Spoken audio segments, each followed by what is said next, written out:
I joined the Peace Corps and worked with orphans and vulnerable children, and that's kind of what has led me back to this position. Peace Corps service is 2 years, so you actually have 2 months of training in country prior to starting your service, and it's just really wonderful training. They train you with all the language they feel like you need, the culture training. So we received a lot of HIV, AIDS, and other illnesses training for that country that was specific to that country.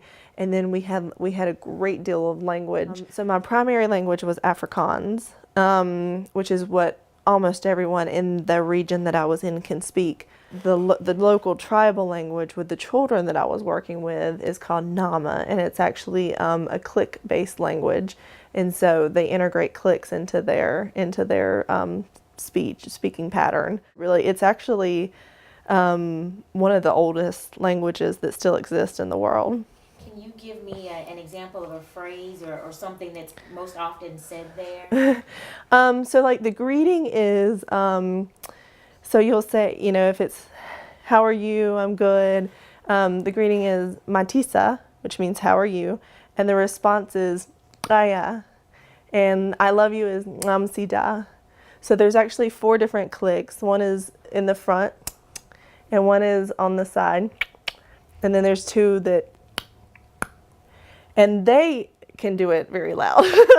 Mine was never as loud as theirs. Tell me how working with the children there sort of steered you into this career path.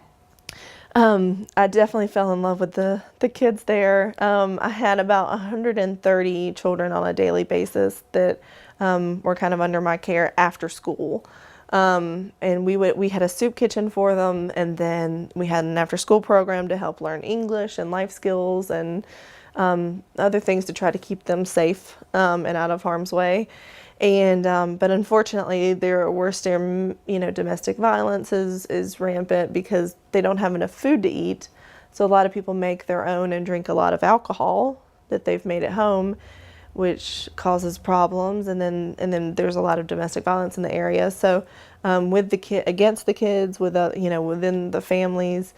So kids by a very young age have seen terrible things there, and so I definitely started working with the kids and trying to help them and ask questions, and then I got more into this field, and upon my return to the States, I knew for sure that this is definitely what I wanted to do. I wanted to continue to help kids that have been abused.